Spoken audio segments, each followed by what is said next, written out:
you.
What's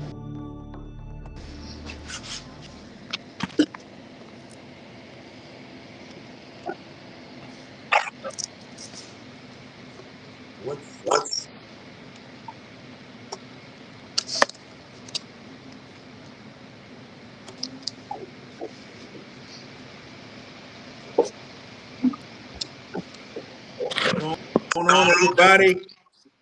And welcome to the Boot Breakdown. JB the Sports Guy. We got the one and only Nick Campbell and the voice of this show, the one and only Jordan Taylor. What's up, fellas? How y'all doing? Pretty good. How y'all making out, gentlemen? Good. Hey, Jordan. doing really good. Week 0 has finished. It's time to get ready for a big time week 1. There's a showdowns across the state of Louisiana, and I'm excited to talk a little football with you guys on a Sunday afternoon. Welcome to the first ever episode of the Boot Breakdown. Thank you guys for having me. Oh man, I gotta thank y'all for having me.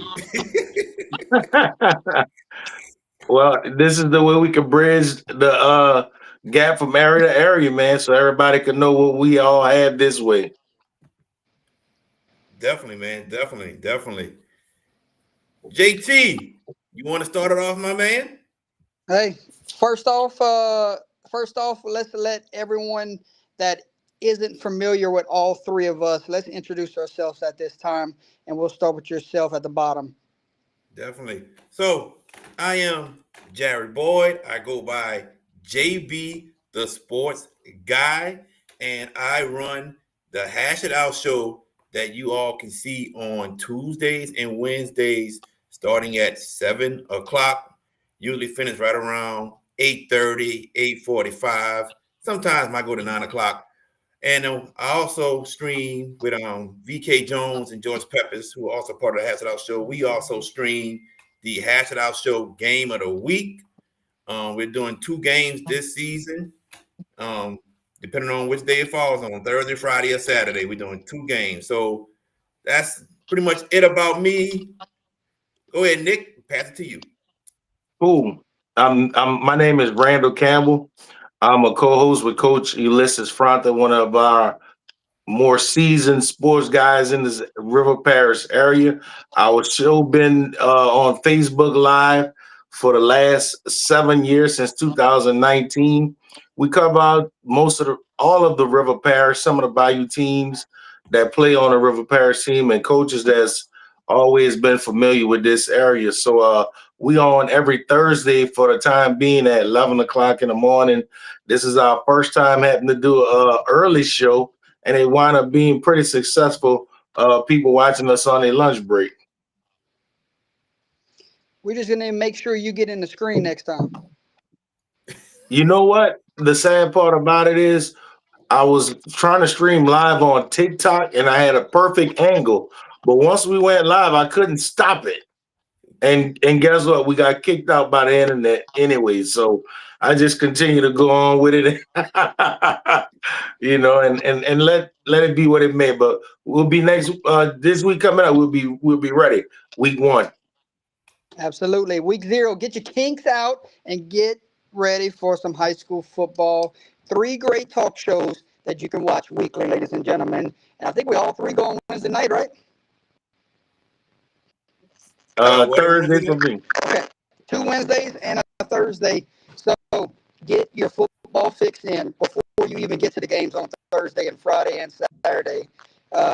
Let's see. I know we have a 4th guy that could be joining us from time to time. So don't count out UC 4 faces on a Sunday afternoon. Are we in agreement? We're going to go 6:15 to 7:15, and so everyone can be familiar when they can catch us. Yes. Oh yeah. Oh, without a doubt. Pretty much getting us ready for Sunday night football. I agree with that. Somebody's having audio issues. Is it me or is it y'all? It's you. It's a little rough. It's a little sketchy. I mean, we can hear what you're saying, but it's like that crazy little sound. Well, you take it from here. You know, like when George Pepper's internet starts messing up, you know. And Jordan, I want to tell you, man, I love y'all in-house studio. I love it, man. I'm inspiring to be like you guys one day, real soon. Definitely, definitely. When Jordy fixes his technical issues, he'll be right back with us. I've been to that studio, man, Mr. Gary Swallow's Taekwondo school, and how he has everything set up, man. It's pretty neat. Let's see if we can get Jordan back in here. There he is, Jordan. All right, how's the audio? Sounds good, brother. Awesome. Let's rock and roll then. My name's Jordan Taylor. I represent Under the Lights that you can see on Wednesday nights, 8:30 to 11 p.m. I don't think anyone's talking football that late, so probably the only show on that late. So if you're in for some late night football, you can find us on Wednesday nights. And then Thursdays and Fridays, you can catch us somewhere in the state of Louisiana. We did 28 games a year ago, looking to get 20 plus again this year. Got a big week one. I'm sure we're going to announce where we'll be heading towards the end of this show. So I know there's people watching us on Instagram, Facebook, Twitter, YouTube, wherever you offer it. JB, you made it happen. So thank you so much for getting everything squared away for week one of the boot breakdown. And we're going to break down today Jamboree action and some early thoughts of week one, if that's cool with you guys. Man, it's Awesome. perfect. First off, Jamboree action, where you guys were this past week. Let us know where you were. I'll let you know where I was, and then we can start talking a little high school football. Start with Nick. Where you went? What really caught your eye? Who was the teams playing? All the good deets. Man, I tell you what, they had like 3 separate jamborees going on at one time. I had Coach Fronta, he was at one. We had 2 other correspondents of mine that loved to do this. They was all over the place giving play by play. We didn't post any video this week. We're gonna start posting video next week. They had a very threat of rain this way through our jamborees, man. And so without a doubt, man, I tell you, we could just start off with the St. James and Hahnville. St. James and Hahnville. Both of those games were at the same place, the Lutcher, Destrehan, St. James and Hahnville. And it was incredible to see those amount of people at that place for a jamboree game. You know, we had some of the more premier teams. You had St. James playing Hahnville, which wind up with a 28-21 St. James win. You had Destrehan and Lutcher, 21-7. I watched Under the Lights, and I watched everybody was talking about Lutcher during the beginning. Lutcher is going to be one of those teams that at the end of the season, they're going to really get hot, you know, but they're trying to find their way around, get them a quarterback. And I mean, when you have somebody like Lunch for 4 years and you finally got him going and you had to split quarterbacks, it's like the Saints right now trying to find out who's going to be their quarterback for the future with the Lutcher Bulldogs. So Destrehan pretty much had their way with them. They ran a lot, and the score don't indicate how good Lutcher defense really is. Destrehan could just score with anybody in the state of Louisiana right now. JB, you went to a couple jamborees. Talk to me about what really stood out to yourself. I mean, besides the butt kicking you've had to experience. Hey, it's Sundays. It's Sundays. It's unfiltered, baby. It's all good, baby. It's all good. You got to take it on the chin every now and then, you know. But I love the way Coach did his. I love the way Coach did his post game interview and said, "Hey, we took this butt kicking a year ago and went on to win the state title." So he's embracing it. Oh, you got to embrace it, man. You know, jamborees are there to see what you need to work on, what you need to improve on, and Shaw got a lot of improvement to do. But I'm gonna start off with the Edna Carr Jamboree. Edna Carr took on West Jefferson High School, and me being in media for the first time ever, I got asked to pull out my ID to see if I was really who I am. First time ever. Lady said, I don't know if you're Jared Boyd. Do you have ID? Like, what? This what we going with this now with this media stuff? She should have asked you if you was. She should have just asked you for the number straight up. You should have told her. You should have told her, "Ma'am, where's catering?" Yeah, you're right. So I didn't get crazy or nothing. I just pulled the ID out and gave it to her. But And the car won 28-0. They pulled the starters out in the middle of the first half of the Jamboree. Um, John Johnson didn't throw much. They ran the ball a lot with Trey Garrison, so they were able to do that. Defensive stout. I don't think West Jeff got a first down unless it was for a penalty, like a personal foul. So, and the call looked real good. While we wait for Jordan to come back, but Friday I was at the Ed Daniels Classic, and the first game was Brother Martin against John Ehret. Brother Martin won 35-7. But I'm telling y'all, don't let that score sound like John Ehret got whooped, because Brother Martin ain't good. Well, I ain't saying that. No, I ain't saying that now. See, Eastern Royal ran the opening kickoff back for a touchdown, and then a bad punt over the head, a bad snap over the punter's head that landed at the 1 yard line, and Brother Martin runs that in. And then the next possession for John Ehret, the quarterback fumbles in the end zone. Brother Martin gets a defensive touchdown. Then the next possession, once again, a bad snap over the punter's head at the 1 yard line. Brother Martin runs it in. Then after that, John Ehret was stopping Brother Martin defensively. They were stopping him. And then Brother Martin had one drive down the field and they scored. But John Ehret did get a pick six. So I'm like, don't let that score make it seem like John Ehret got whooped pretty bad. No, they had a lot of mistakes that happened with the special teams, and the quarterback with the fumble. But moving on to Shaw and St. Augustine, and what I've always said about Shaw, and if we bring back Jordan Taylor right quick. There we go. Just trying to plug in some microphones on this end. Tell me if it works. I got you. You good, brother. You good. When it comes to Shaw and who did they play? Hold on. St. Augustine.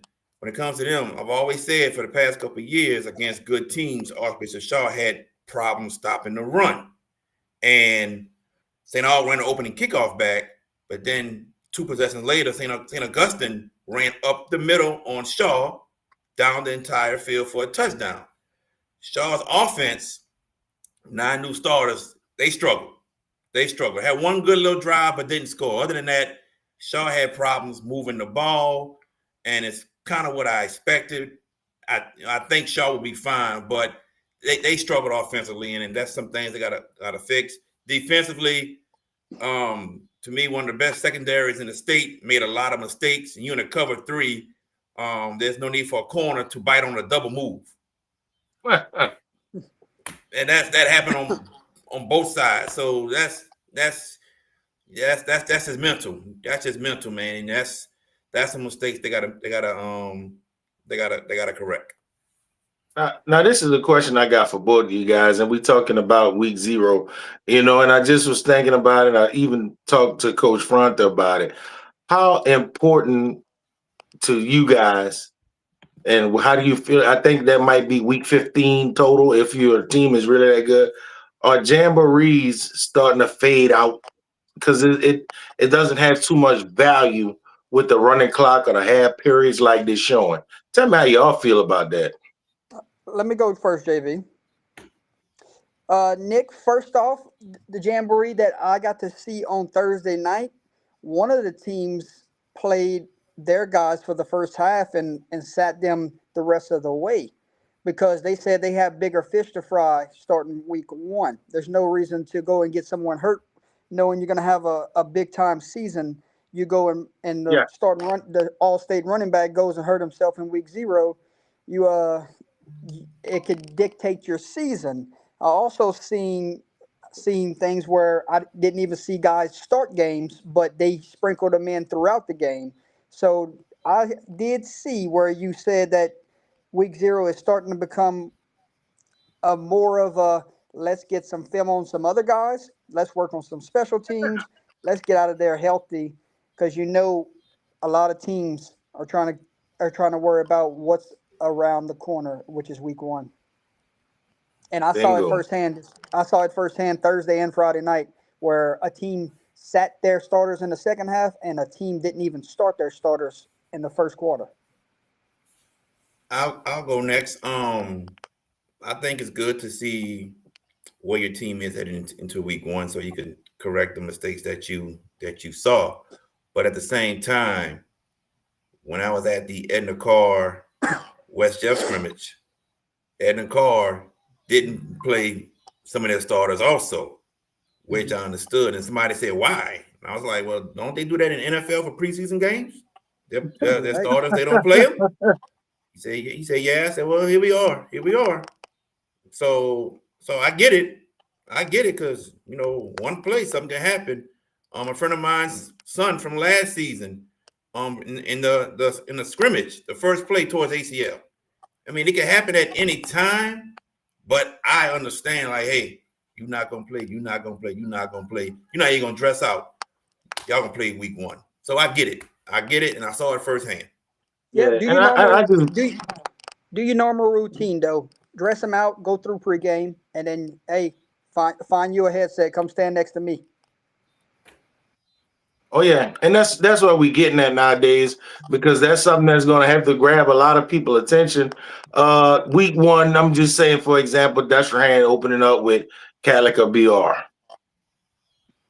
Tough game, really tough game. Could move a little PowerPoint needle a little bit also. Just using that for example, and I just wanted to hear other people's thoughts about it because that's some of the things that Coach Front and I we talk about when the camera is off. And I like other people would like to know because when we talk about knowledge as sports people, we want to give this information to parents that say, "Oh, my kid didn't play in a jamboree." Yep. All right, I got some questions for you guys if you want to dive into some of these answers. Let's do it. Yes, sir. First off, and we're not going to be based around the southeast parts of Louisiana. We're going to try to touch on the entire state because it is the boot breakdown, correct? That's right. Yeah. Yes. So first off, which team really caught your eye that made your eyebrows stand up after you seen some of these scores this past week? We'll start with JB. Which team really caught your eye that really made your eyebrows stand up? I'm gonna tell you which team caught my eye, but it's not gonna be what y'all really think. Okay. When I saw the Willow School defeated Haynes in the Jamboree, my eyebrows really went up high. We talk about a Haynes team that's bringing back 17 starters. We talk about a Haynes team that went 9-0, 10-0, went undefeated last year, and they got Coach PJ Sprung. So that kind of opened my eyes because the Willow not even playing in the district that they in. They ain't playing the district teams, and not even playing in for playoffs. Mm-hmm. So that kind of my eyebrows was raising on that. Like, did Haynes really get beat, or did a lot of starters not play that game? I don't know, but that score, and we're talking double digits. They lost by double digits. That had me like I am now, as you can see, because I did not expect the Willow to defeat Haynes Academy in a Jamboree. Not at all. That had my eyebrows raising. Nick, we go last year. Nick, we go to you, my man. Last year I talked to JB and VK, and it was an inside joke we had. And it was about the Mandeville Skippers, right? You remember that, JB? Yeah. I said, Mandeville didn't beat nobody in a very long time. And if they get to a certain spot, they're going to lose anyway. So I was pretty much impressed. And I really think that it can be Mandeville Skippers' year this year from everything that we saw they've been putting together for the last couple of years. So that's a surprising team to me that everybody going to have to be looking out in 5A. I tell you Nick, what, I wasn't expecting that. I wasn't expecting. I think it was a shutout over Franklinton from Mandeville. Yeah, man. JB, I saw that score and it really raised eyebrows. And then I seen some Franklinton people say they got inside the 10-yard line twice and didn't score. So Mandeville, that defense may have something for some teams this year, Nick. Yeah, and they're gonna come our way. All right, I got one for y'all, guys. Which team really made my eyebrows stand up? And me and JB talked about this over the weekend. I'm gonna go a little bit away from you guys. I'm going to Baton Rouge.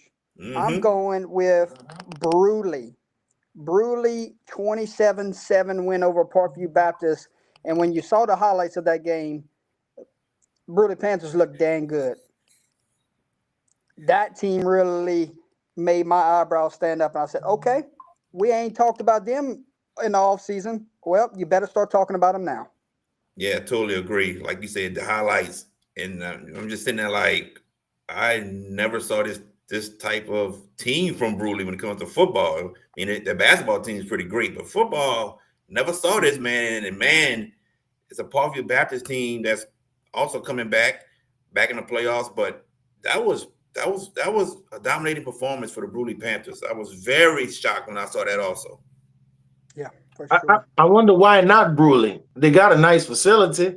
They got everything in position to win. The community supports them, man. I just don't understand. And for the love of money, and I know you guys, I rarely get to Bruley, but for the last 2 years, I've been spending like 2 or 3 days in that area. Why not the Bruley Panthers? Why cannot they be the team to represent for a state championship? It's a beautiful school back there. It looks like they could take a step this year into the right direction to make a quarterfinal push. So we'll have to see. Agreed. Hey, question for you guys. Which jamboree gave you that factor where you wish you could have seen 2 more quarters of action, where you wish they would have played during the regular season? Which jamboree really had that factor? JB?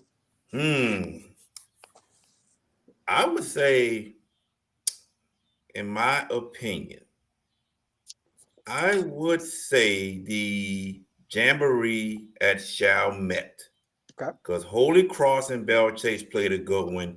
And then Chalmette and South Plaquemines came down to the wire. So that's the 20-12 one. ball game. Yes, that's the one I would go with. To me, I've told people I think Holy Cross will be a better team this year. Bell Chase is always a pretty good team. We know with South Plaquemines is bringing back a lot of great athletes. And then Chalmette was a quarterfinal team last year and looking to go further this year.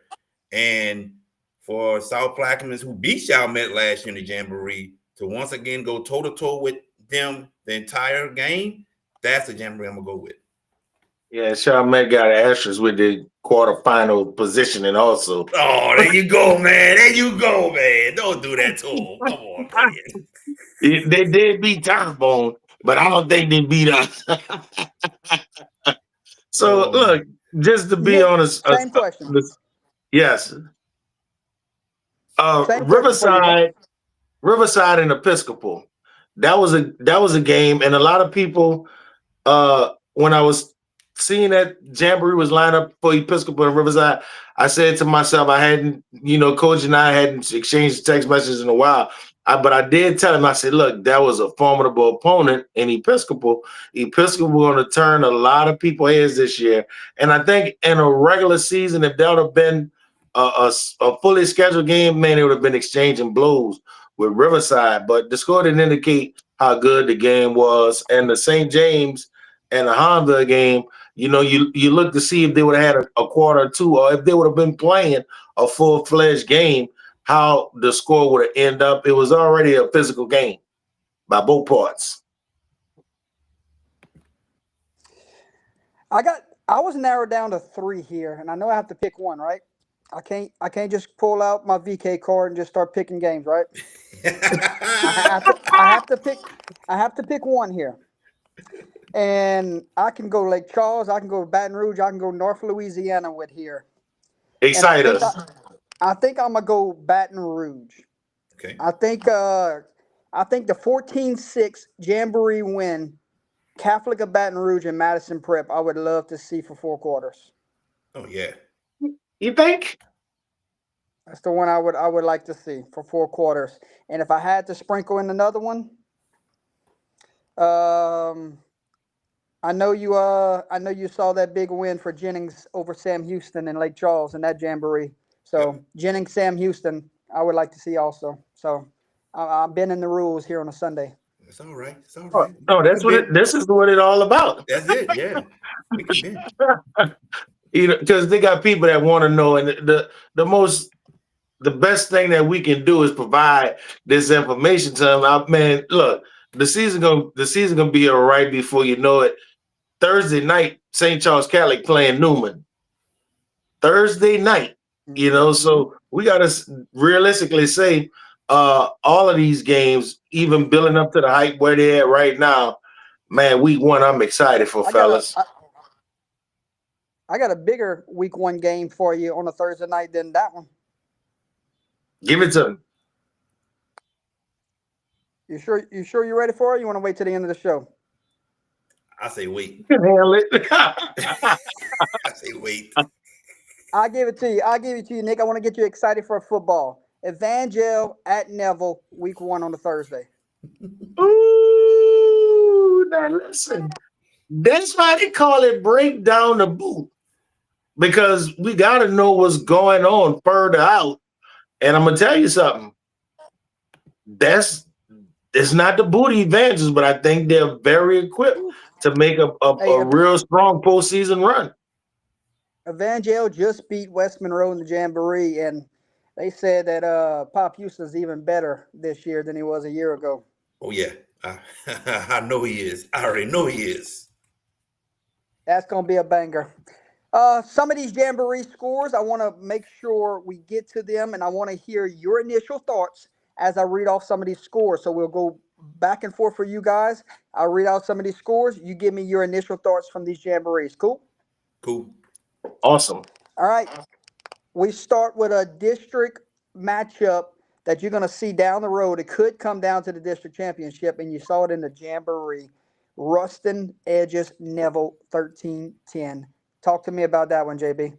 Well, when those two teams play, it's always a tough matchup between each other. Two great teams, two good coaches, and Coach McCarthy and Coach Ball. And I believe it will come down between those two for the district championship once again this year. They get a taste of each other when they play in the Jamboree every year. It's kind of strange seeing some of these teams do that, but it is what it is. But I'm not surprised by the score. It could have been 13-10 Neville. It's 13-10 Ruston. Not surprised by the score, but that's two of the best ball clubs in the state of Louisiana. And we'll see what happens when they play, I want to say week 7. They play each other week 7.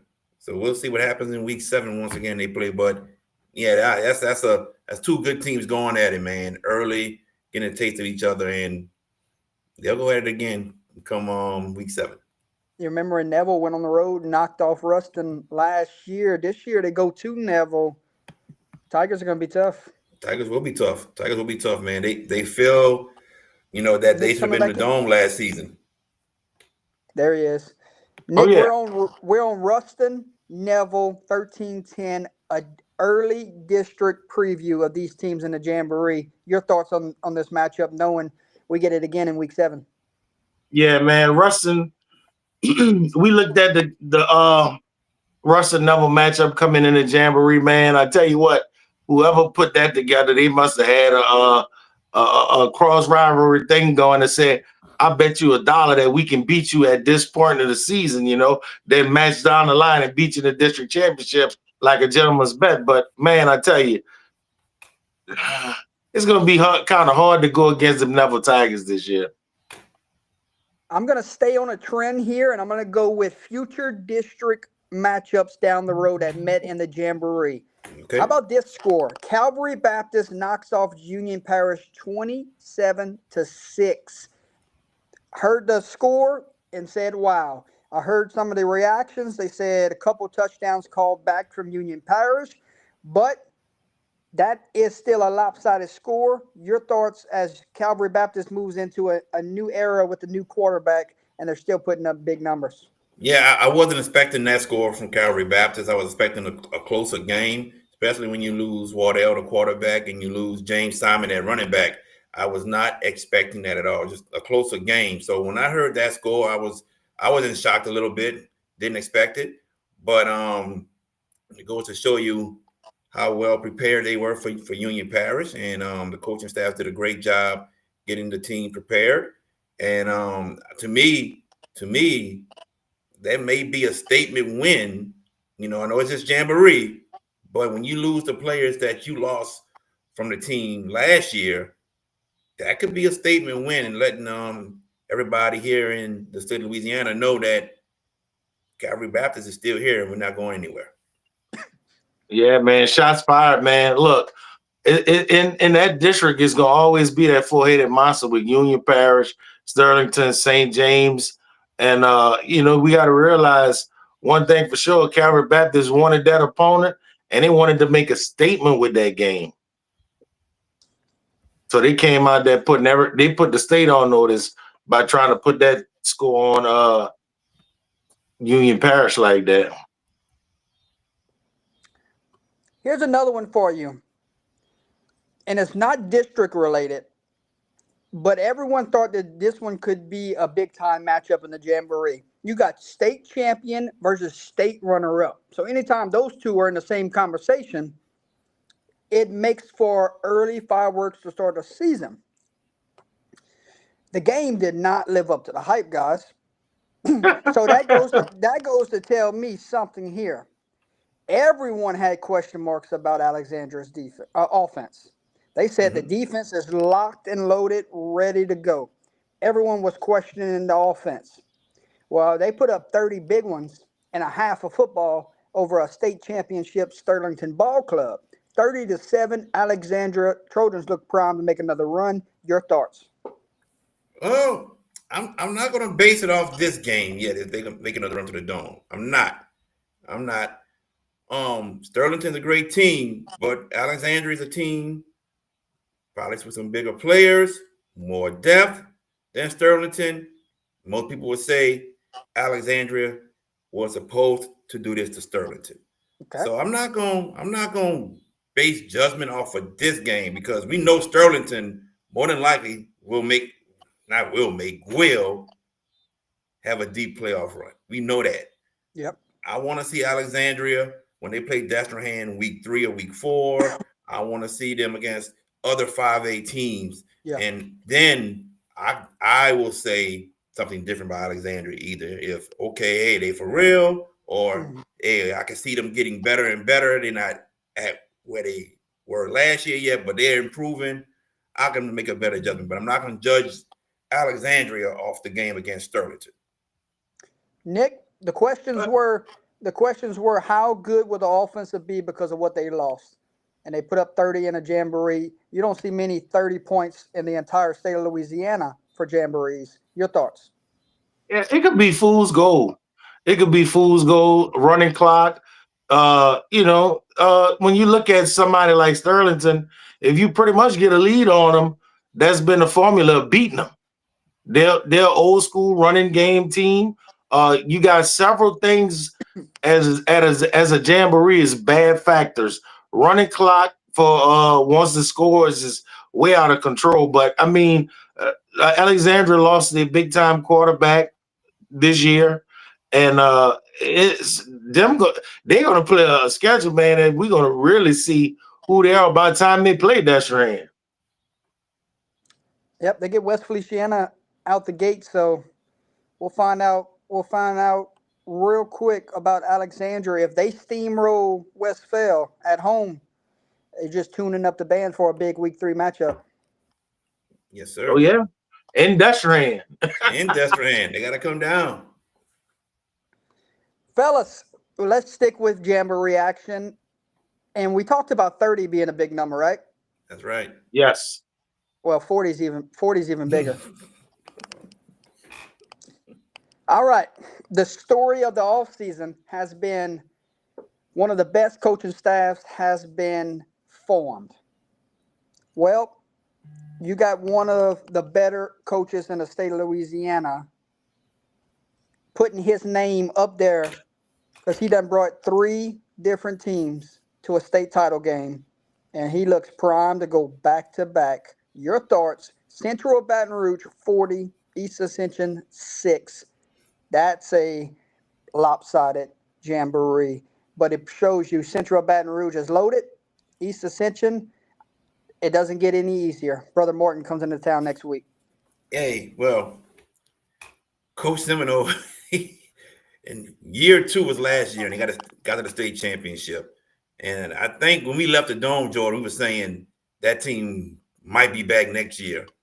And the amount of talent he has on that team, even a couple transfers, I just don't see a team that could beat them in the playoffs in Division non-select, Division 1 non-select. That's one of the best teams in the state, period. And East Ascension, of course, Brock Mathern, he's still getting things done. Brought in some new coaches. They're going to be fine eventually. They're going to be a team we talk about down the line. But Central right now, that's I would love to see them against Edna Karr. I'm just gonna put it like that to you guys. That's a matchup I would love to see. But Central is legit, and you might see them in that Dome again. I just think you will. It's just legit. Well, JB, about 2 years ago, I did an interview with Coach Seminole after they played East St. John, right? And it was an aura about what Coach Seminole was bringing with his team.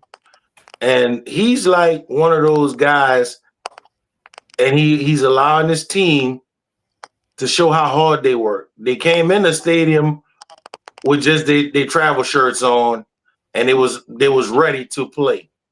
And that's old school football. And I think we gotten away from that in the state, not taking nothing away from East Ascension. East Ascension going to be really good this year. But Central, man, I tell you, Central, they took the blueprint from the old 90s of the Broadmoors and the Hahnville teams, big offensive line, big defensive line, run the ball, and just bully you. So that's not surprising to me. Okay. Next jamboree I got for you, we go to North Louisiana. You guys talked about it on your show Wednesday. I talked about it on my show Wednesday.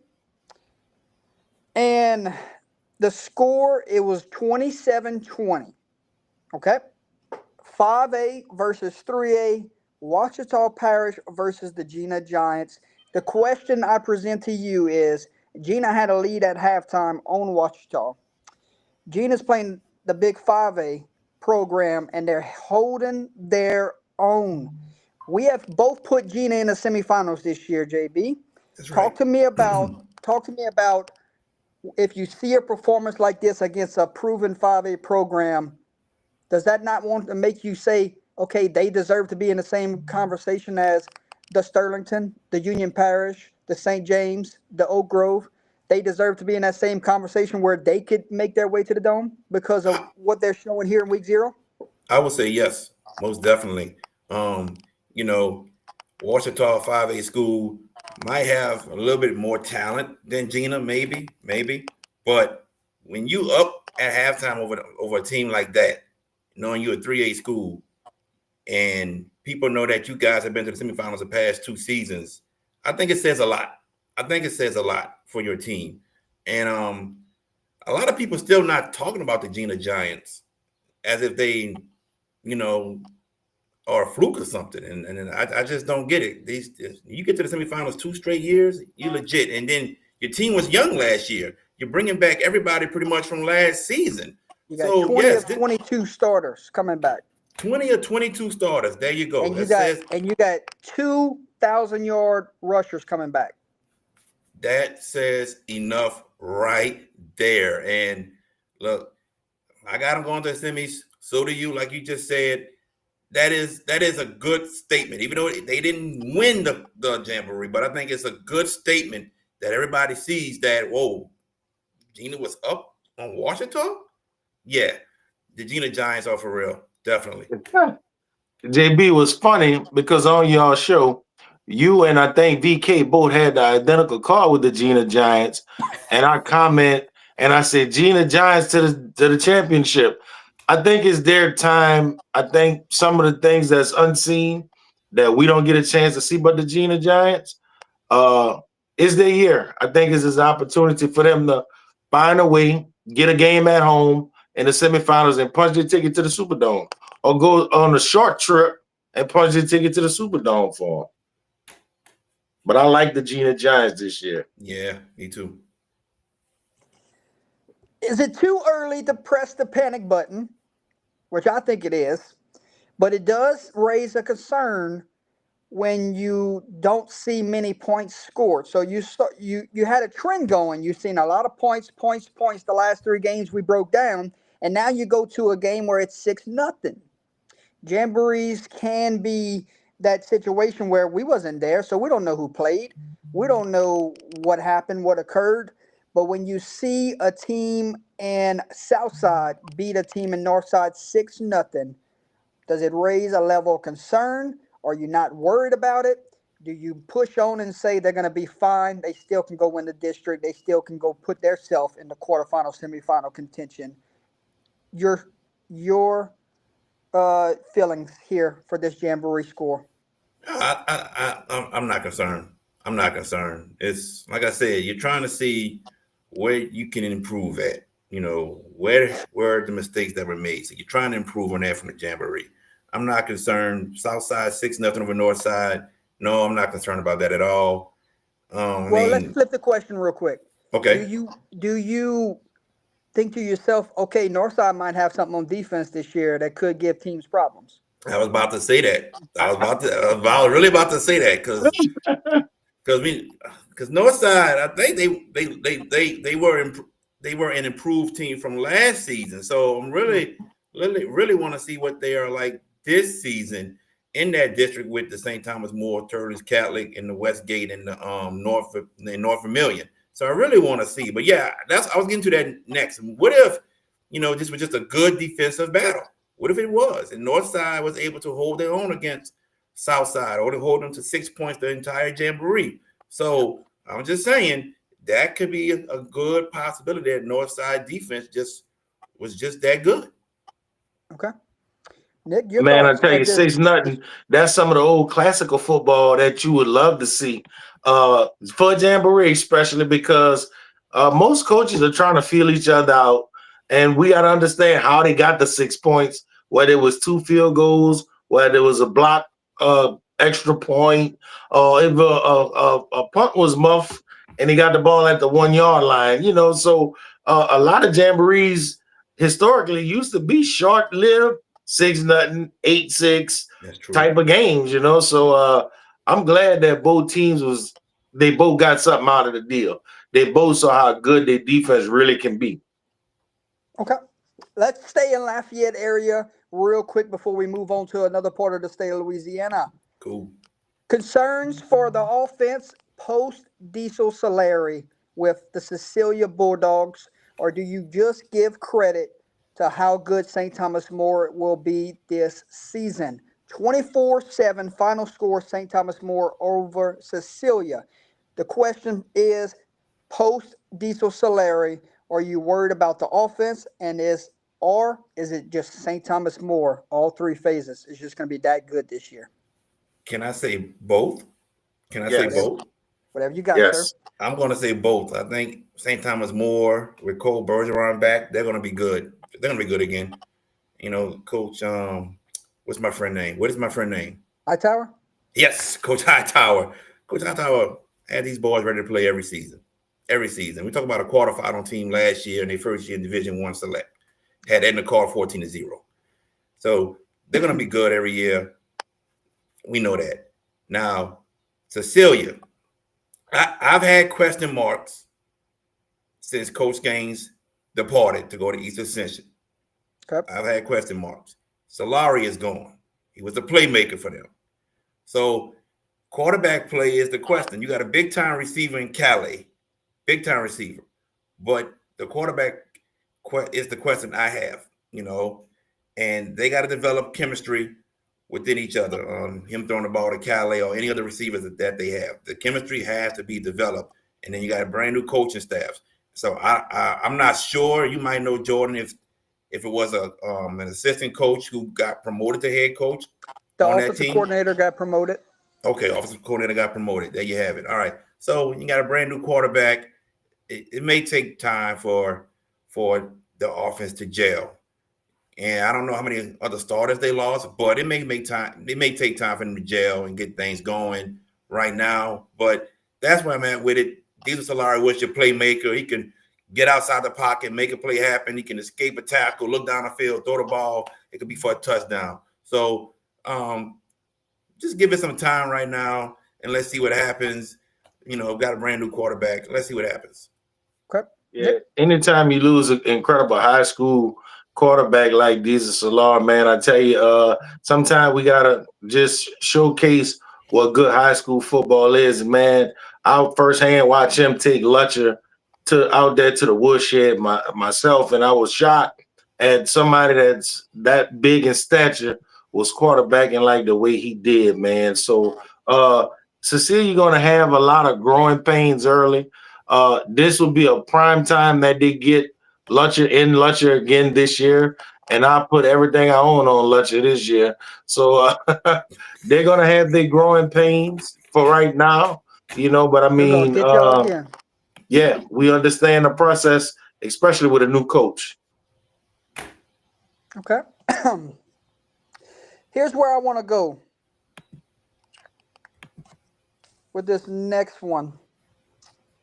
When you talk about scrimmage, you talk about jamboree, and you talk about the way they have played the last 2 weeks, it should give you a clear idea that this next team that I bring up is going to be something to deal with this year. And I'll see if y'all agree with me. Okay. Okay. Scrimmage, they beat Zachary. Jamboree, they beat Walker. Why are we not talking about Denham Springs going into the regular season? Your thoughts?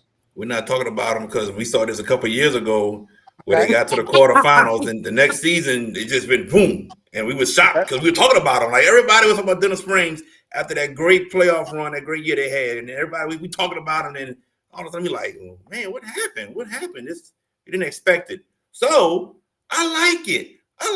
We are again. Yeah, don't talk about them. I like it. Let them keep creeping up. Look, Coach Brad Beard and his staff, that's a great coaching staff. Don't get me wrong. I like that coaching staff, you know, but then I really think, you know, this team has a great shot to be great this year to where we will start talking about them. But they're probably like, hey, let's just stay under the radar. Leave us alone. Keep playing our brand of football, and let's just let it work for us as we go week to week to week. So, yeah, I kind of like it. And then we start seeing them stack those wins up. Now we're going to be like, yo, what's Denham Springs? Yo, y'all see this? Y'all see Denham Springs? But, yeah, I think that's the reason why, because, you know, everybody got on the hype train after that season that they had, and things didn't go their way. But this can be a great year for the Denham Springs Yellow Jackets. Okay. I'm kind of total opposite, man. It's too much to pull from this group. It's like going to a De La Soul concert. You know what I'm saying? Yeah. You get hyped up and you know all the people that's involved, and when you get there, they don't play the songs that you want to hear. So until they really show that, I'm gonna just take my time and watch these Denham Spring guys fight through the losing their talent to all these surrounding schools. And probably great Coach Baird, he coaches them really well. Yeah. But it's about the taking away, and it's not adding to. So hopefully Denham Springs can put it together and really have an incredible year, make a deeper run in the playoffs, and surprise a lot of people. There we go. Let's go to the A-Meet Warriors. A-Meet they shut out Southern Lab 12-0 in their jamboree. Correct me if I'm wrong, a young group that got to the second round of the playoffs last year, coming back with a loaded squad full of veteran players. A-Meet looks promised to make a run to get back to where they're comfortable with being. And Southern Lab feel like they're going to be just fine, knowing that they play in Division 4. Your thoughts of both of these teams after you've seen this jamboree play out, but A-Meet looks like we could see another Warrior run. And look, good matchup for both of those teams to play each other. These are two good teams that usually make deep runs. Amy got the upper hand this game, 12-0. Yeah, a younger team last year that got to the second round, and I believe that was a game you did, Jordan, under the lights. They lost to what's Vermilion Catholic, I believe. Bunky. Bunky. Yeah, they lost to Bunky. So this is an experienced squad. A lot of veterans returning on this team, and yeah, don't be surprised if Amy makes a deep run, gets to the dome. Don't be surprised. As far as Southern Lab, yeah, they'll be fine. They'll be fine. Trust me, Southern Lab will be fine. To me, a 12-0 game against an Amy squad is really good for them. It'll make them better. You'll see Southern Lab down the line. Yeah, I put JB on notice in May when Amy came down to West St. John, and I said, JB, West St. John is going to be good, and Amy going to the dome this year. As far as Southern Lab goes, Southern Lab's they're gonna be Southern Lab. They might be one of those 5-5 teams that make a serious run deep into the playoffs. They don't concern me right now, but the second part of Southern Lab season, watch what I tell you. They're going to be in the thick of everything. Let me say this right quick before Jordan says his next question. Amy hosts Franklinton week 1. Mm-hmm. If Amy wins that game, watch out. Hard to win at Amy though. That's right. Everybody gonna be on the fence. You're right. Everybody on the fence watching. Yep. A 2-part question here. Same district. Okay, follow me here. Okay. 2 teams that played their jamborees, opposite jamborees, not the same location. So follow me here. When everyone is already given LCA the district title and most are putting them in a state title, I pose the question to you. Lafayette Renaissance goes and blows out Central Catholic 32-6, mm-hmm. and Notre Dame falls to 5A Carencro 28-26. Are you in that point of view now where you're saying Lafayette Renaissance Notre Dame ain't just going to give this district away, knowing that you've seen what they did here in week 0? I've been there. You look at Notre Dame and you lose by 2 in a shootout to a 5A. And right. Lafayette Renaissance year 2, you know what's coming there. Oh yeah, I've been felt that way. Even though I have LCA in the Superdome, but I felt that a Louis Cook team at Notre Dame can challenge anyone in that district and even that Division III select. Also, Lafayette Renaissance, we've talked about it, saying give them a couple years and they won't get that ship sailing down the sea because they're gonna be good. So with the 2 teams that they played and hanging in there with those teams, and Lafayette Renaissance defeating Central Catholic by the score. That was your sleeper. That you just say it. That was your sleeper. Yeah, they're gonna give those 2 teams gonna give Lafayette Christian a run for their money. Nick, your thoughts of LCA is going to be really good, but Lafayette Renaissance and Notre Dame have impressive jamboree games where they're not just going to hand it over. Yeah, you can tell they got a lot of fight left into them, man. I tell you, Lafayette Renaissance is not a secret anymore. They're not a secret anymore. They coach. He got ties to Lafayette Christian. And they're trying to bring it. I think they're trying to reap the harvest that they lost at LC and move forward, man. The Lafayette area by itself, man, is an incredible place to play high school football. Now, especially for the last 5 or 10 years, we've been having a state representative in 2 different classifications every year. Yeah. So I'm excited about both teams in that jamboree, and look, the sky's the limit for this Lafayette area. My kids wind up playing championship 2 years back to back against Lafayette teams, and it didn't end up on a great note. I can tell you that. The 337, baby. Let's go to New Orleans. I want to know your thoughts of St. Aug against Shaw, and I want to know your thoughts against Rummel against St. Paul's. Those I'm two gonna take games right JB there. first. Those two games right there. St. Aug 28-7 over Shaw. Rummel 7-0 over St. Paul's.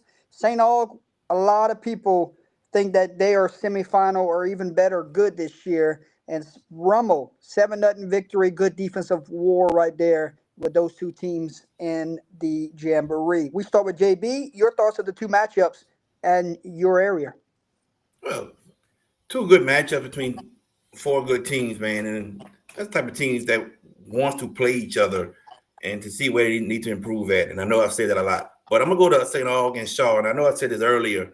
I've seen St. Aug twice now, the scrimmage against Destrehan and against Shaw, and they're a great team. But Archbishop Shaw made a lot of mistakes defensively.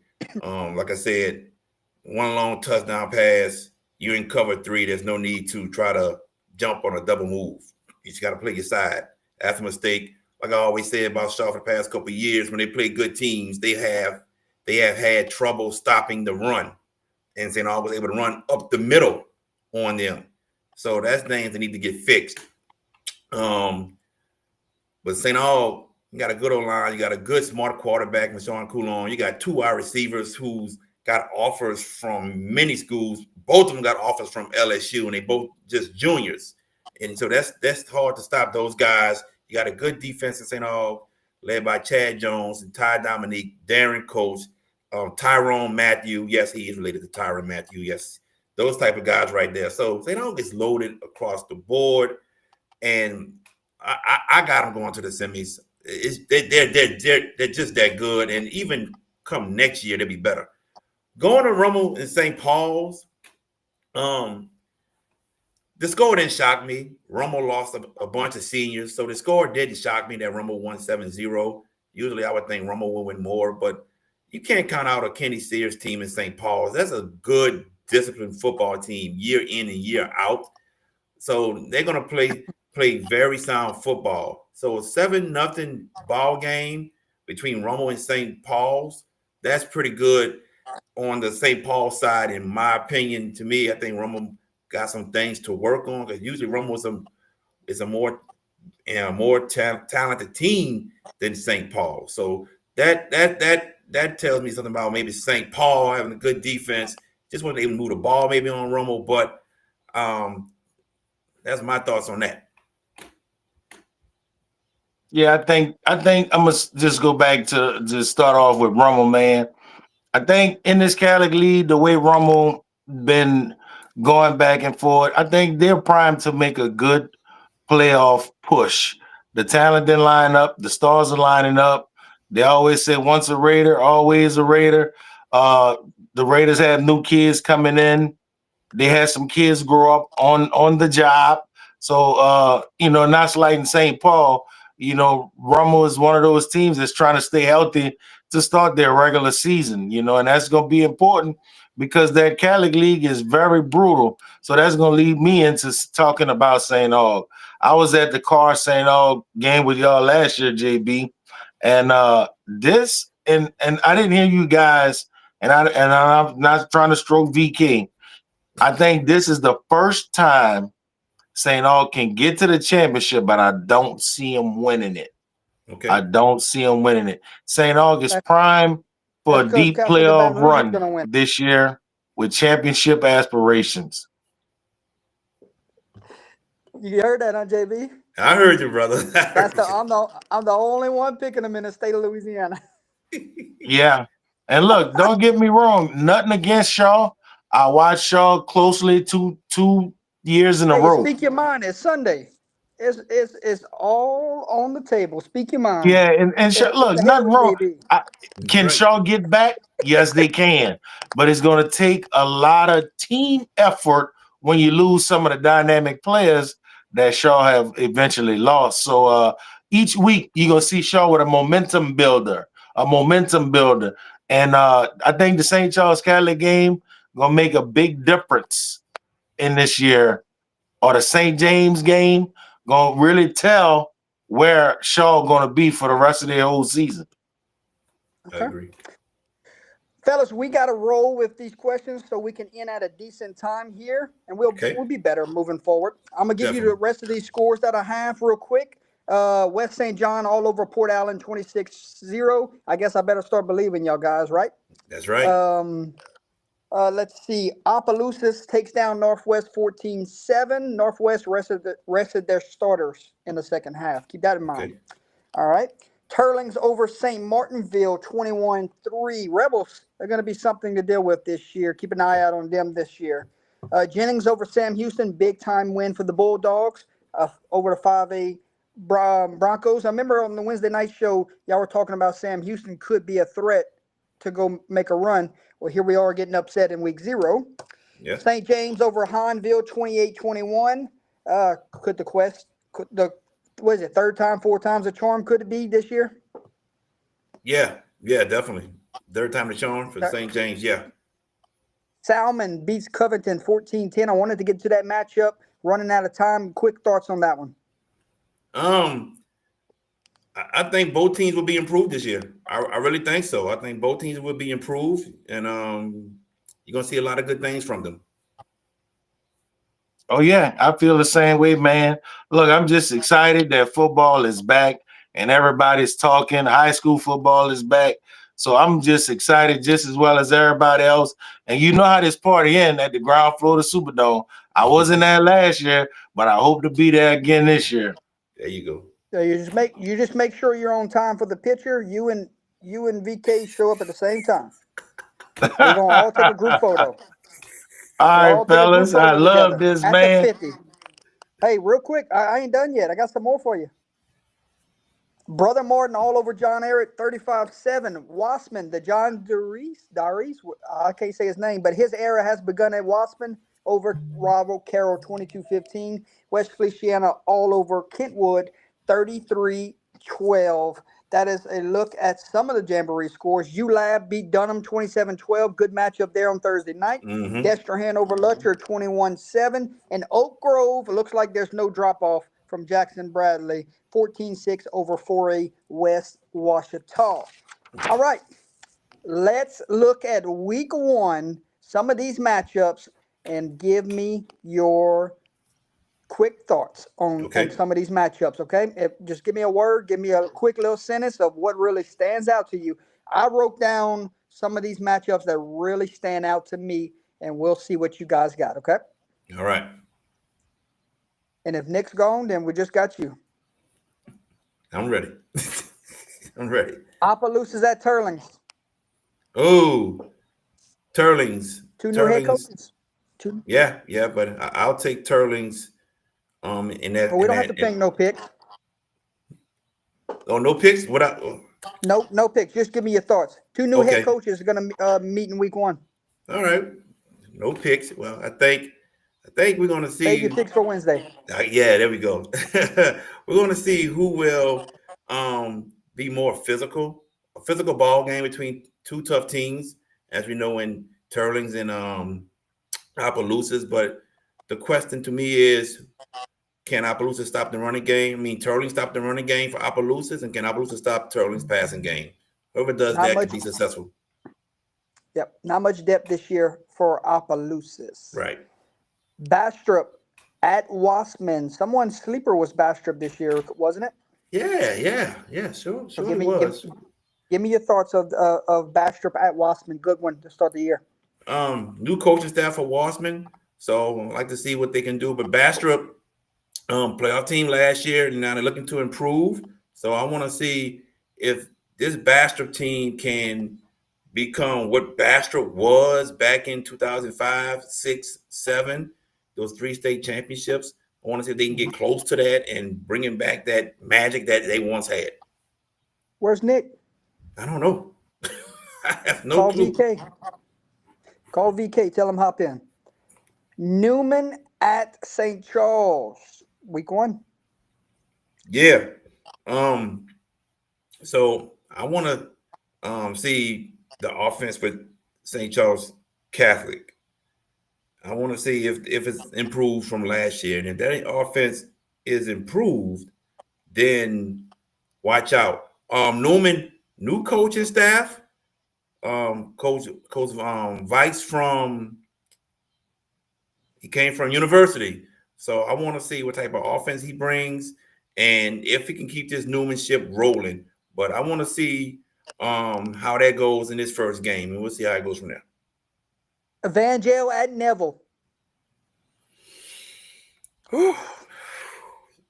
Look, that can go in two directions. I think we it could be can in for go a track meet, or we could be for a defensive slugfest. Yeah, I think it can go either way.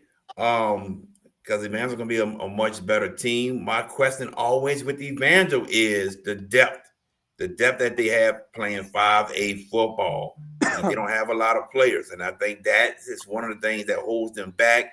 We know what Neville brings. We know the physicality they're going to play with, hard-nosed, smash-mouth football with Neville. So if Evangel can make plays happen, especially with Peyton Houston, then this can be very, very interesting. Wednesday night, I picked Plaquemine to win the state title. Yes, they you got did. A date. They got a date with the Broncos. Plaquemine at Zachary, week 1. Big one. Tell you what, this is my thoughts on it. If Plaquemine can get their running game going against Zachary, because they got some good running backs. They lost a good one last year, but they got some good running backs. If they can get the running game going, then you may see an upset in the making that game. You may, but we'll see. But they got to get their running game going. Okay. What else I got for you? Notre Dame Southside. That's going to be something fun. Yeah. We got some option veer offenses going against each other. A lot of running the game. Not a lot of running game, I should say. So it's who's ever that game will be one of the trenches. Who's ever line. You talking about trench for sure. Yes. Who's ever line, offensive line, defensive line can take control. That's who's going to win. There you go. The battle in the trenches. That's it. Shaw, Edna Carr. Early thoughts. Yeah. Pass. No, I'm not going to pass. I'm just going to say good test for Shaw.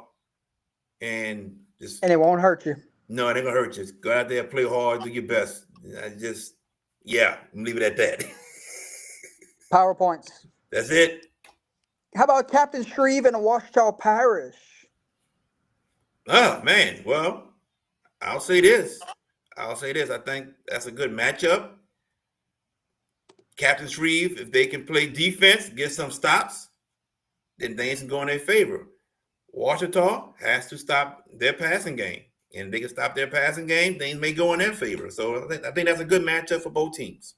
And you think to yourself how crucial week 1 is for both of these teams, knowing they need to get off to a good start with the districts they play in. Oh, yeah, without a doubt. Definitely. I mean, you want to get off to a good start. It's very important. And when you play in a game like this, you want to get off to a good start and make a statement. Brother Morton at East Ascension. Yeah. Brother Morton coming off of a big win. East Ascension coming off of a big loss. What's got to happen here? There's Nick. Here he comes. Welcome back, Man, Nick. Power failure, bro. I apologize. Power failure. Let me start first. Because Brother Morton East Ascension is where we're at, Nick. Week 1. Go ahead, Nick. Big game, big matchup, man. Again, I think I'm gonna go with the Rumble Raiders. I like what the Raiders is starting to do. No, Brother Morton against East Ascension. That's where we at. And no game picks. We're just giving our thoughts on the matchup. Yeah. Okay, cool. What Brother Martin have to offer, I think they're gonna be right in the cusp in the mix of everything. Let's see if the Jamboree any indication at what they're gonna display for the rest of the season. JB. My thoughts is on that game. I think Brother Martin, they have Eastern Royal. We all know that, but they have two other good receivers in Rex LeBlanc and Rowan Lipscomb. Will East Ascension be able to neutralize, I'm not going to say stop, but neutralize, contain these guys for 4 quarters so they can have a shot? So that's my thoughts about it. Can East Ascension neutralize that offense. Somebody get Austin Tyler a link and get him in the chat.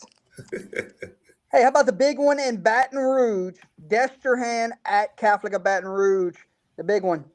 We'll see what happens, but it's gonna be a lot of eyeballs on that one. So I'll go. To me, it's Destrehan's defense. I want to see have they improved from the scrimmage against St. Augustine, because St. Augustine had their way with Destrehan. So I want to see if Coach Scott has got that defense better from that scrimmage. That's the thing. If it hasn't improved a little bit, Catholic will have their way with Destrehan. Well, looking at the Destrehan Wildcats, before anybody actually played the game, they had a lot of noise coming out that Destrehan can be playing for a state championship. But Coach Scott going to have these guys, no matter what the record is, playing a week to week to really ground them on where they need to be. On defense, their back end of the defense is going to be their strong suit. You saw Marcus Scott's son had an interception. He was a freshman coming in, playing some mop up. But I think Catholic can really make a statement on who they are, playing a perennial power like Destrehan early on in the season. Yeah. North Louisiana, we got North DeSoto at Union Parish. Week 1 fireworks. Yeah, week 1 fireworks. Can Union Parish once again neutralize that explosive offense? Yeah, you look at how they fared in the Jamboree, so here comes another passing attack coming into town. Exactly. Can they neutralize that passing attack from North DeSoto, and the other way around? Can North DeSoto take advantage of the opportunities that they may be given playing on Union Parish? Well, I think will Union Parish still have that hangover from St. James? We all know that this is done year to really make a statement, get back to the state championship. You got a prime candidate at quarterback that's gonna took his years to develop, and I think this is his year to really blossom. But I think I like the way Jordy you put it. It will be some fireworks because Friday night I want to see a 56-50 game.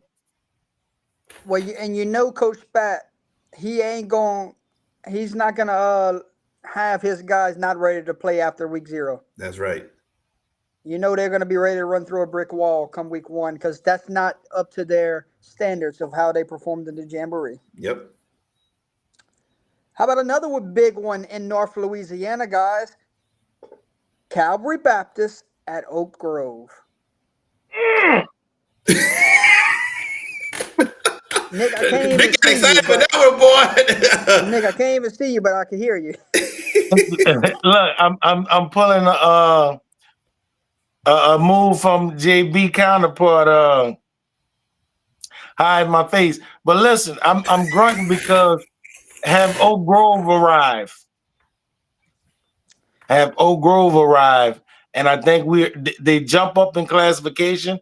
And they got their big boy gloves on early. Oak Grove and who again? Calvary Baptist. Both of them looked really good in the Jamboree. Yeah, man. I really think you're gonna have this. Could it be a shootout? I don't know, but I think it'll be a high scoring game. And it's playing at Oak Grove. Ooh, man. Okay, well. Let me say this: a game in the 20s. Close matchup between good two ball clubs. I think it's going to be a good one. Okay, I got another good one for you, but this time we go to the Baton Rouge for week 1. Madison Prep. Correction, it's not in Baton Rouge. Madison Prep at Dutchtown. Oh, okay. They're going to Gonzales. Gonzales, yes. Okay. I'm going to say this. The speed is going to be a factor. Will Dutchtown be able to hang around with the speed that Madison Prep has? Madison Prep's huge up front too, aren't they? Yeah, My yes, goodness. yes, they are. I got to see him. Got to see him last year, um, twice when they played St. Aug in the spring, and then when they played Shaw in the semis. I was like, did I see two different teams, or I wasn't paying attention because the O line was big. So yeah, their O line is huge. They got some size. JB, I saw their highlights against Catholic of Baton Rouge, and it might be even bigger this year. They might be. Jesus. But Dutchtown, a couple years ago, semifinal appearance, trying to get back to where they were, knocking on the doorsteps. It's a Yep. big week one. It's a big week one, Nick. I wouldn't be surprised for upset taking Dutchtown. Dutchtown have some speed also. Last year was a down year for them. I don't see what a lot of people see as far as size that Madison Prep have. They're intimidating by size and speed, but I think a good old fashioned football coach gonna take his time and dissect the game, and I think Dutchtown got the coaching staff to do it. Okay. I like that. I Who, like Dutchtown. who needs this game more in week one? Is it Franklinton or is it a meet? Who needs it more? Franklinton. Yes. Franklinton. Whose projection after week one needs a big win more? Yeah, I'm gonna go with Franklinton. I'm gonna go with Franklinton. Yeah. I think they lose to a meet that can hurt PowerPoints wise. In my opinion, I don't think it'll hurt a meet if they lose to Franklinton. But yeah, I'm gonna go Franklinton as well. You like this matchup though, don't you? Oh yeah, without a doubt. Love it. Love Yep. it. Nick, any thoughts on this one? This is going to be a banger, isn't it? Well, I tell you what, the Warriors. The Warriors, man. I don't know if what they say, the slipper fits, and I think this year the slipper should be fitting for the A-Meet Warriors, man. But it's going to be tough. It's going to be a tough game, and this is what Friday Night Football is all about. People going to be ready, standing on the fence. Go get probably one of the best high school games of this weekend. Yeah. Okay. Well, I have another game that people are going to start talking about. It could be the best high school game in the state of Louisiana. Here you go. Ruston at Acadiana. Big boy football. Here we go. Big boy Wrecking football. Rams. Wrecking Rams. Yeah. Big boy football. Yes, and I think it's in Acadiana this year. In Acadiana. Okay. Acadiana. Big boy football. I heard people said brand new coach at Acadiana and might not be. Hey, well, guess what? Y'all know who the coach is. Okay. I can't think of his name, but his daddy is the one that started that offense at Acadiana, and the tradition just kept going and never changed the offense. Coach Dotson. What'd you say? Coach Dotson. Coach Dotson. So yes. His daddy's name is on the stadium. Yes, it is. You all right, brother. So now this is gonna be a good one. Oh man. Hey, I'm gonna go low scoring game, close game. Be my thoughts, but it's gonna be a hard fought game between two good teams. Good test for one another moving forward in the season. Well, the Rams, they like to stomp on you when they have the opportunity. Veer to veer. I think, yeah, with that veer, man, I think Ruston, I'm sorry to say it, I think they're still going to be punch drunk from the Superdome. Oh, so man. Yeah. I don't know, man. They just had a good showing against Neville in the Jam. Yeah. Yeah, but this one for all the marbles now. And it's another great game again. Another great game. It got to be in the state of Louisiana on Friday night when you get Ruston versus Acadiana week one. Okay. Couldn't ask for nothing better. How about the debut of a brand new coaching staff? Coach Jimmy Zachary, debut at Liberty Magnet. Welcome in Southern Lab. Talk to me about this matchup. Hey, you better stop the run.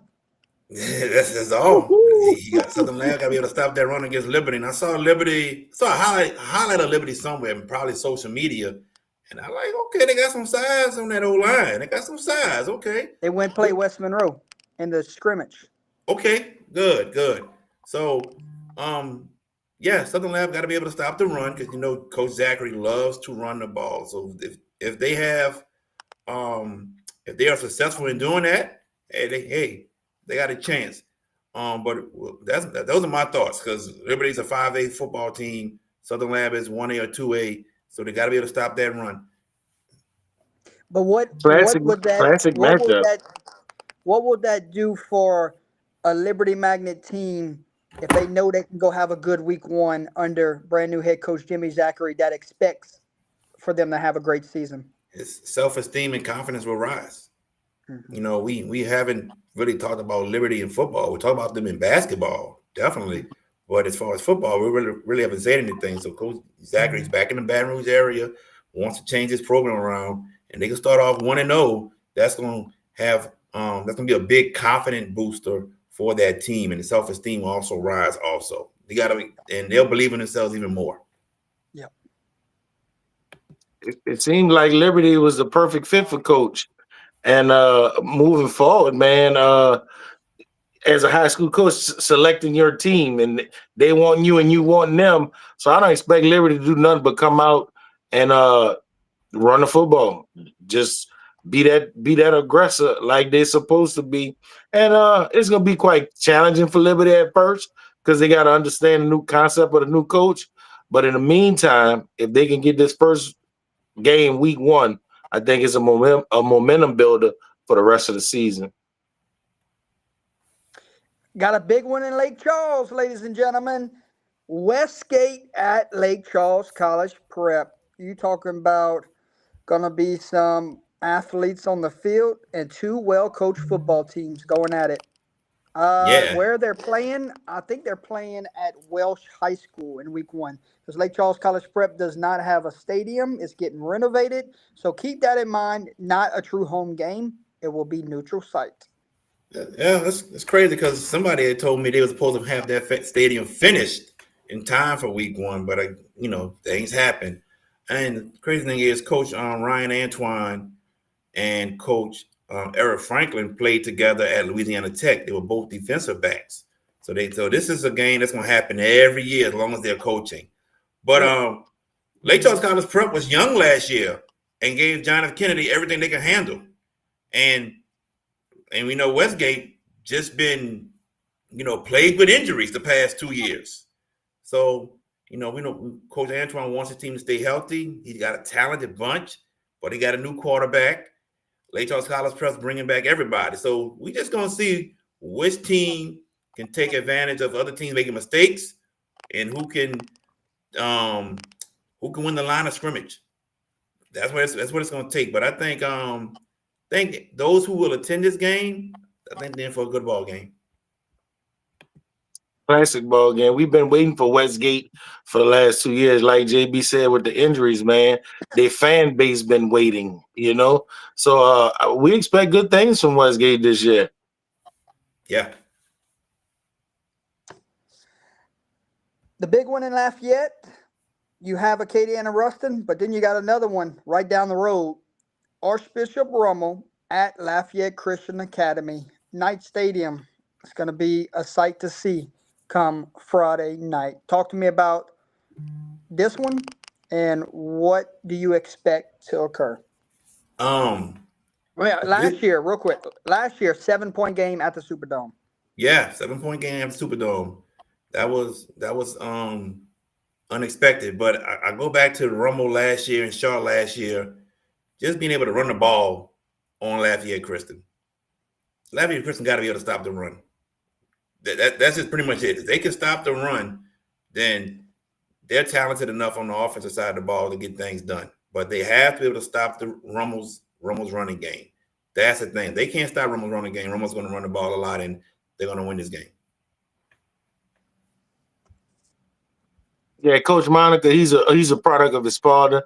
He's gonna do what he's supposed to do is run the football, play good defense, run the football, play good defense. Last year was 7 points, but I think Rummel's trying to get it going real early, and they're gonna try to make a statement throughout the state. So remember when we talking about this next week, I said how Rummel gonna really try to have their way with Lafayette Christian. And when we come back next Sunday, I'm gonna look at you and say, "Man, the Knights really put on a show." Oh,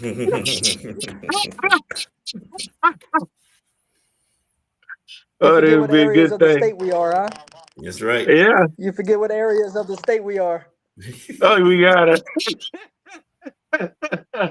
It's tragic because Coach Monica's on my Facebook page. If I don't say nothing about the Raiders like that, he gonna probably hit me in the inbox. One more in the Lafayette area before I move on. Karen Krogh has a date with St. Thomas More. Talk to me about the points you expect to see that night. I expect to see a lot of points from St. Thomas More. Especially if they wear the platinum helmets, you know. Chrome. when they wear the chrome helmets, man, is an intimidating factor. They come in to score points, and I mean, guess what? I think they looking forward to this game coming up. It's gonna be a shootout, and that's what they like. Here's two teams I know nothing about. Riverdale at Patrick Taylor. Talk to me. Ooh. This may be the best Riverdale team ever. Okay. They have a lot of talent. Byron Perrier running back, Torrance Signal at wide receiver. I don't know his last name, but his first name is Sayor.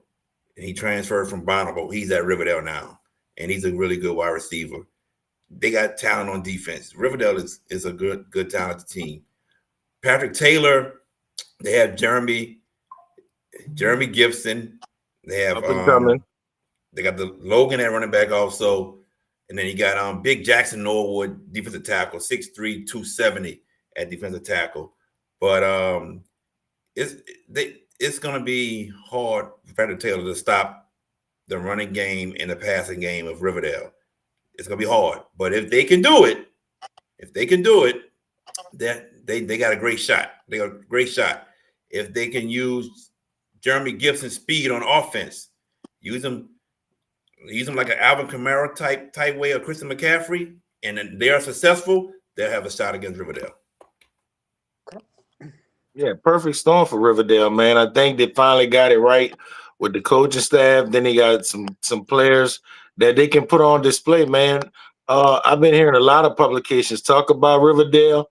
I know JB and VK now was expressing Riverdale. Riverdale going like for the last 3 or 4 years, even in the midst of these coaching changes, had talent. So I think this time they got it together and they're primed to make a deep playoff run this year. Okay. Should this next game be in one of my tops for the week one, or correct me if I'm wrong that it should not be on the list because I'm not too familiar with one, but I know one's going to be really good. Holy Cross at E.D. White. Keep it or take it out? You can keep it. You can keep it. Talk to me then. Talk to me. It was a close game last year. Close game last year that Holy Cross won. Very close. So you can keep it. Holy Cross, brand new quarterback. His name is Jacoby. His last name I cannot remember. I apologize. First year starter and already committed to Southeastern. Holy Cross also has a good running back in Corinne Johnson. So that's their main two keys offensively. E.D. White, bringing back a lot of players from last season. They're going to run their offense, that very awesome offense that they run. But yeah, that's a game I keep on there because if E.D. White beats Holy Cross, big time power points, man. You get what? 10 in your 3A school, 10 and you beat them, total of 14. There you go. Yeah, it's I keep it because this is gonna be the lesser of two evils with this game. The game will be over by 9 o'clock. I can guarantee it. Yeah, I can guarantee it. And River, you can't underestimate how E.D. Wright, and I watched him so many different times, how they study their opponent, and having an opponent like Holy Cross, man, they're not gonna let Holy Cross do what they want to do early. So Holy Cross is gonna have to find out to do what they can do to get some scores early on to take over the game from E.D. White. Great selection. Got a rematch of round 2 from last year, Lowerville, ERAF, another date. Ooh. Coach Porter talk about ERAF a lot. and I'm not, being from that area, seeing E-Rat, I think they're gonna be pretty. It's a tough out. It's gonna be Got a tough out. 95 on the roster for a 3A program. It's gonna be a tough out. It's, hey, this is coming down to the last drive. This is coming down to the last drive. Got us another 7-point game. Yes. Yeah, Okay. or less. Real quick. Iowa at Jennings. How fun does that sound? It sounds great. It sounds great. Jennings taking a quick little drive down I-10. It's Jennings. At Jennings. Okay, well, Iowa taking a quick little drive down I-10. Hey, that's a good matchup between two good teams. Iowa got to the semis last year, lost to Franklinton. I think Jennings got to the quarters last year. So this is a good matchup between two good ball clubs, and we'll see who comes out on top. But I like that matchup a lot. Yeah, that's gonna be a fun one to keep an eye out on. A prime matchup for the start. Very good matchup.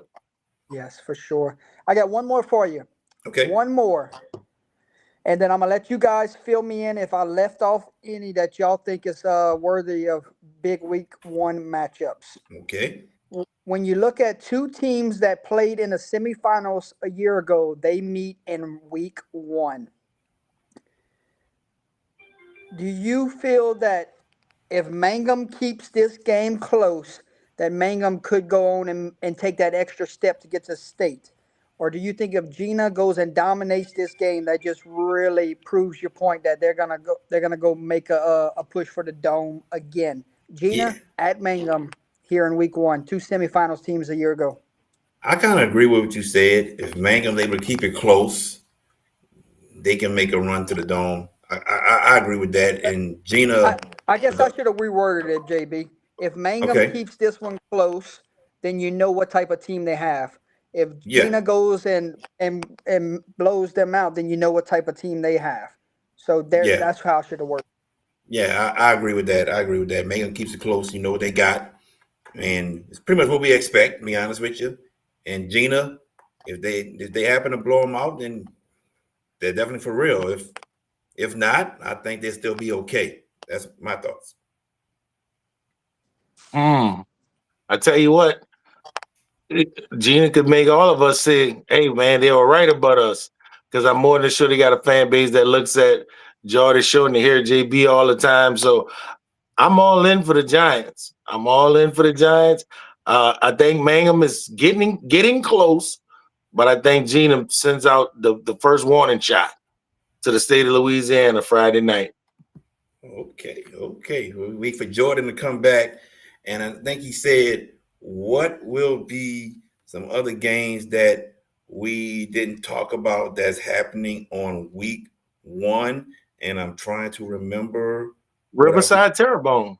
Oh, Riverside Terrebonne. There you go. Yeah. River Paris, man. Thank you, bro. Riverside Terrebonne. Riverside Terrebonne. Last year was the weather played a big factor in that game last year. Yeah. But, when you're looking at how Coach Roussel is, and I'm going to say this on live syndication, Riverside has so much potential. I think they are almost dome ready. So week to week, we're going to see how far Riverside can progress, barring injury. Riverside, they got a moving piece at wide receiver, so they can spread the ball with anybody. They can spread the ball and throw it with anybody. So don't be shocked at that game. And you know what Terrebonne possess? Do I know?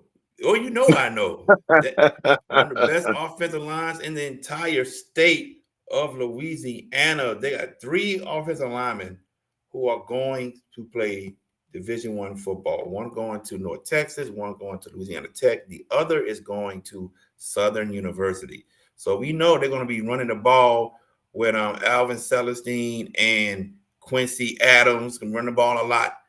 And yes, see, you know more about it, but my question is, Nick, will they be able to, in the trenches, will Riverside's defensive line be able to make plays, make stops? I'm going to make you laugh. With that O-line that they have. Riverside had an 8th grader 2 years ago, which is a sophomore right now, nose tackle. He's going to be the difference maker, barring, he don't get chopped. So you're going to see a good high school football game on Friday night. That's the game I'm contemplating on going to quench my thirst. I know East St. John is playing St. James. I know Hornville is playing McMahon. St. Charles is playing Newman. West St. John got a young audience. So, just realistically, now we got Jordan back. Realistically, that's a good game that people need to circle on their calendar. There you go.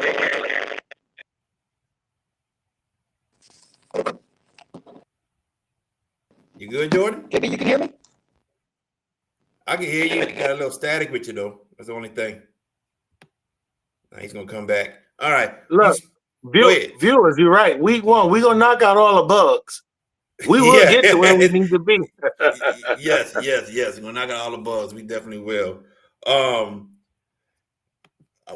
We talk about, I just saw it, and you just said it, too. West St. John and young audiences. I think that's another one. And down here in New Orleans, a lot of people are talking about young audiences this season. And young audience wasn't talked about last year, but they did get an upset victory over West St. John. Won't happen this year. It won't happen this year. That's what you're saying. All right. But a lot of won't happen this year.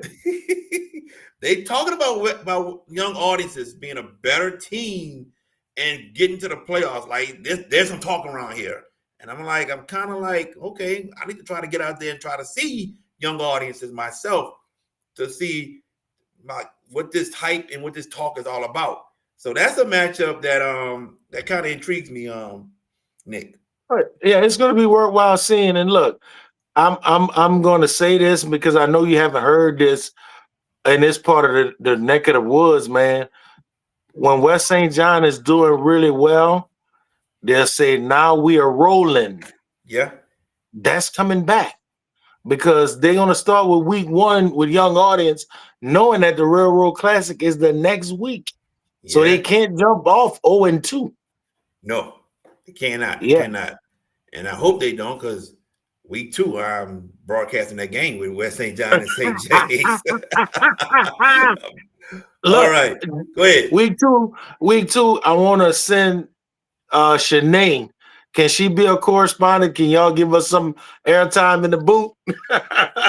See what I can do, but I can use Shanae to be that sideline reporter. Just call my phone and I put the phone to the mic and she can say what she see, what she heard from a coach or whatever, man. Do that.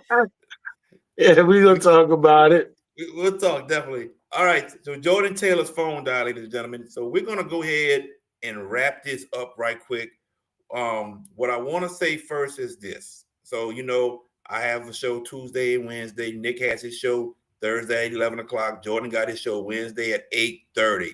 So everybody that's watching on Jordan's Under the Lights Facebook page or Under the Lights YouTube page, you're watching on Nick Campbell's Facebook page, you're watching on my Facebook page and my YouTube page and even my Twitter page. Look, we want each and every one of y'all to subscribe and follow us on all our pages. You're getting a lot of good high school football information with us. So we want you all to do that.